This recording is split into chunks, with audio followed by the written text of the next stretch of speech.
Alright, the Katarian game. Yeah. This is one of those one-off episodes that gets noted solely, or primarily, I suppose I should say, for all of the weird crew interactions that happen in it. And this episode does have quite a lot more slice of life than you normally get in Star Trek, because Star Trek tends to focus on, big whatever, and it's like, hey, the Romulans are attacking again, or something like that, instead of just, what people considered normal. But again, going too far into the exceptional side of things makes it so you don't really even know what the normal stuff even is.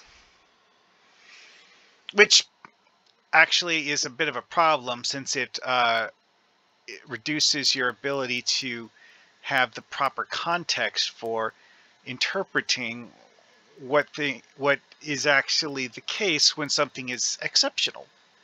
So, with that in mind, using something like this in a TTRPG to have a relatively small-scale problem that your crew needs to solve, and something that it's very much a solvable problem. It's just, and it's not one that has huge stakes, at least not immediately. Because the Katarian game does in fact have stakes. It's just that the stakes aren't all of us die immediately. The stakes are people get mind controlled and forced to do things that are against the benefit of the Federation. So, what exactly are these things that the Katarians are trying to do? Now, that is actually one of the things about this episode as aired that is the most mysterious, is we don't know who Etana Joel represents. Is she actually doing this on her own, or is she working on the behalf of the Katarian government? Well, the plot here, when you pay close attention to it, doesn't actually get stated to be something that requires a large amount of resources. And that's one of the things that brings up some interesting questions, is because of the fact that if Etana Joel really did take over the Enterprise D, or nearly take over the Enterprise D, with little more than a set of replicator patterns, how many people were actually in on it? What was the extent of the conspiracy involved with this event? And that is something that is very interesting to ponder if you decide you want to do something similar. And you know what? You don't need to feel the need to do things as it was in the episode. You're doing an adaptation. Put your own spin on it. So your use of it could have a drastically different use than the original did.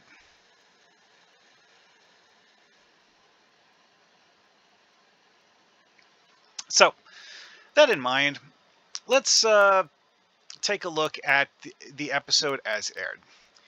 Riker is on shore leave on Risa. Etana Joel finds him and, has fun with him on Risa.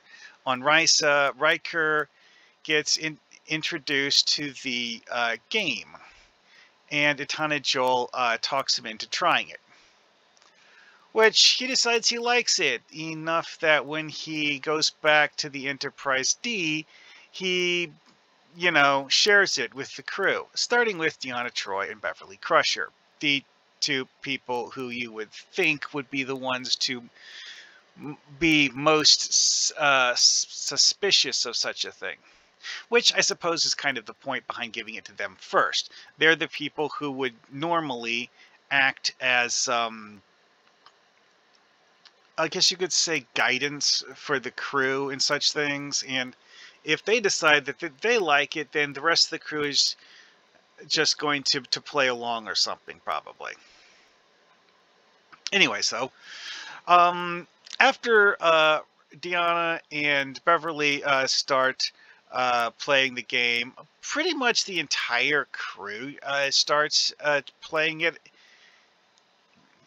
And this is where things get really weird, because the game is functionally a form of mind control device. It's one of those, like, subtle ones where it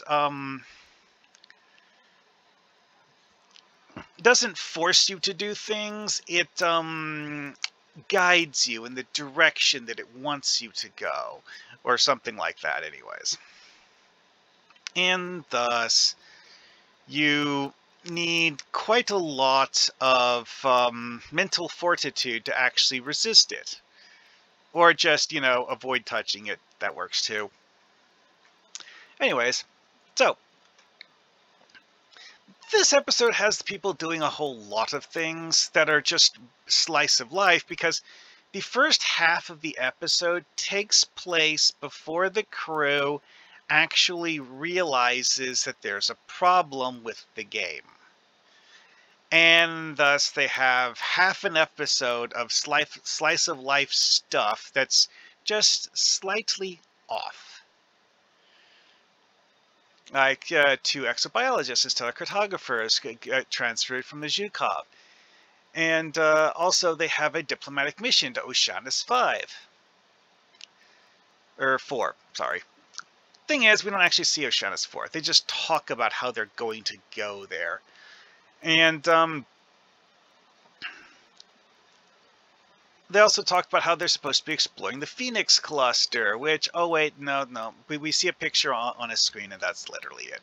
Because this episode takes place over a matter of a few days, when all of that stuff that was being talked about was kind of like a big picture, like this is what we're going to do sort of thing, not what they've actually done yet.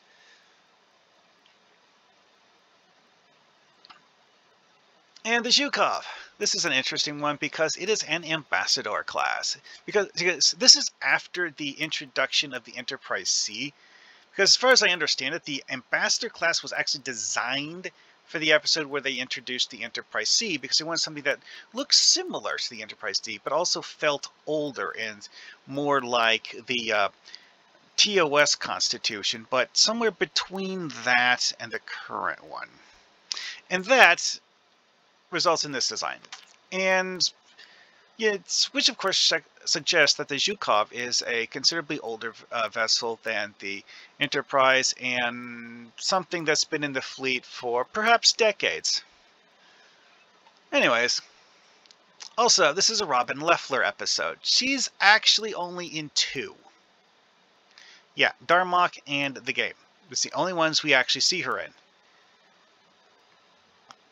Which is kind of a bit of a bummer, because Ashley Judd actually did a good job as the character, except the problem with the Robin Lefler character is that she gets the eager young space cadet archetype, and thus is going to be only used in episodes where an eager young space cadet is going to be an important part of the story. And a bit oddly, the eager young space cadets are the ones who figure out the game, when, from my real-world understanding, you would actually start with the eager young space cadets. I mean, yes, of course, you want to get the higher-ups to be on board with it, so having people like Deanna and Beverly get convinced to play along with the game, it would be utterly essential. However, you want people to enthusiastically spread the game really fast, get the eager young space cadets on board.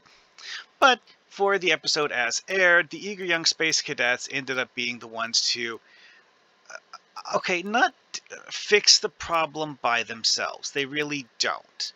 They are, however, key players in fixing it. Anyways, though.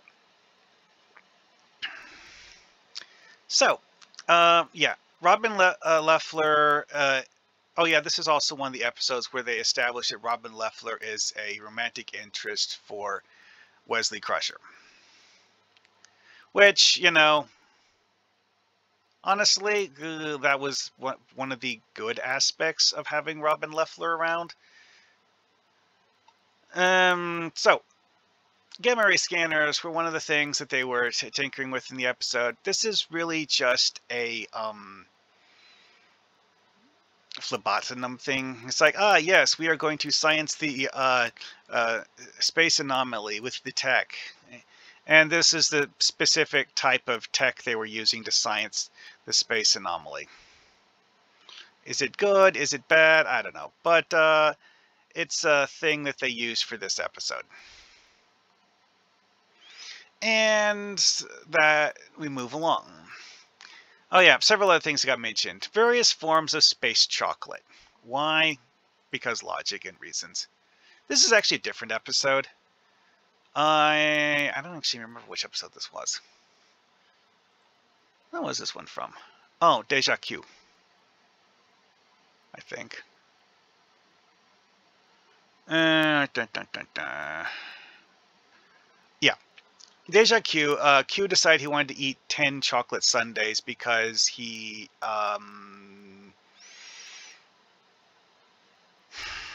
doesn't understand the quantity restrictions on eating chocolate, I guess.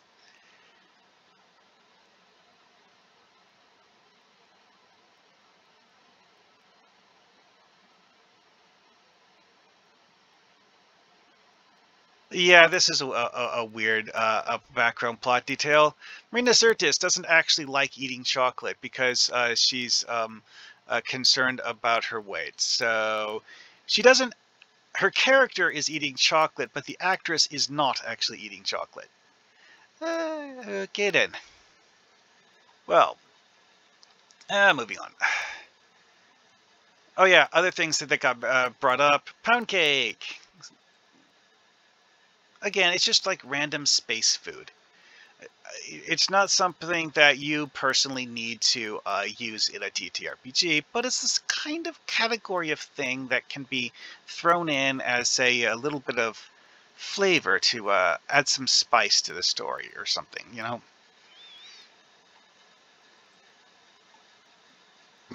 Oh,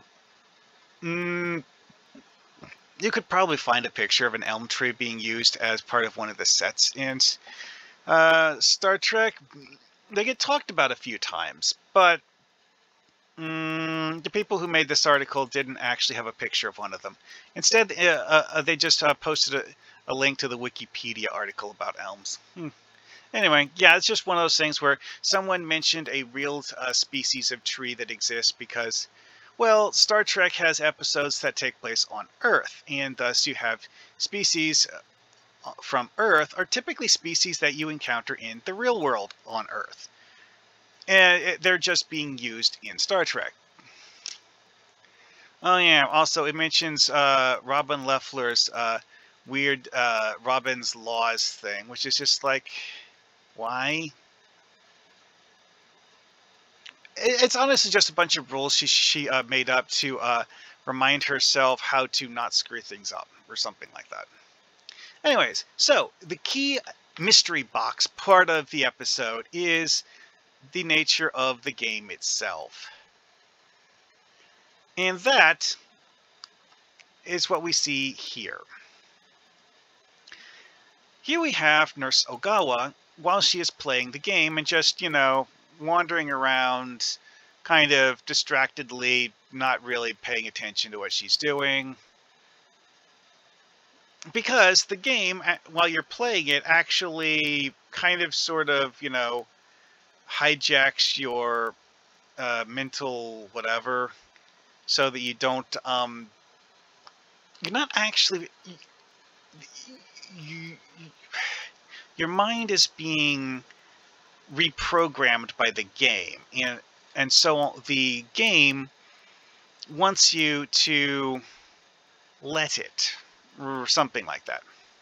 It's one of those sci-fi tech things that you can't ever fully explain because of the fact that actually coming up with a full explanation for this would require you to have real world scientific knowledge that doesn't really exist.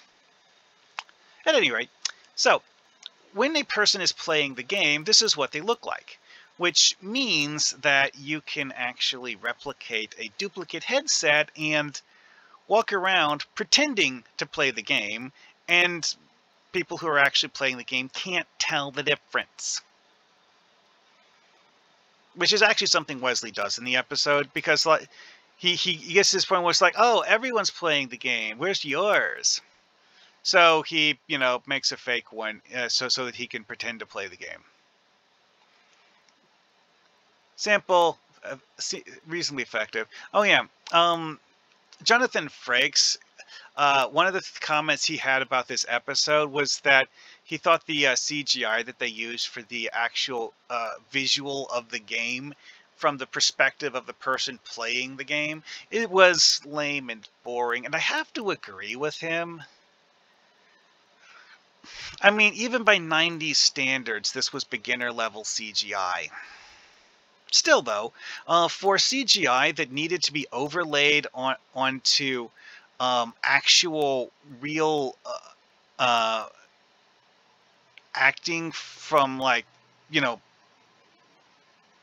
regular TV stuff that's non-CGI, this actually works relatively well as something that you can overlay onto non-CGI and have them be immediately distinguishable as being separate things, which was seemingly a significant aspect of the design of the game, because of the fact that they did that in almost every scene that you have the game being played, and see it from the perspective of the person playing. Is that there's this, and then there's the room that they're standing in the background, so that people playing the game are actually able to see and interact with the world around them while the game is going on. They're just in a horribly distracted state, but it's there.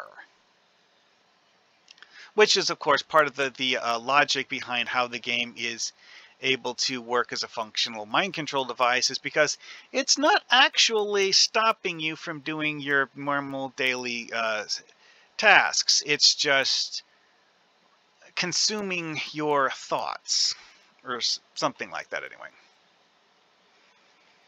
And of course, there's all this stuff about how the game affects someone's mind and blah, blah, blah, blah, blah. The big mystery box here, though, is, of course, it's like, what are the long-term effects of this? They didn't really look into that in the thing, just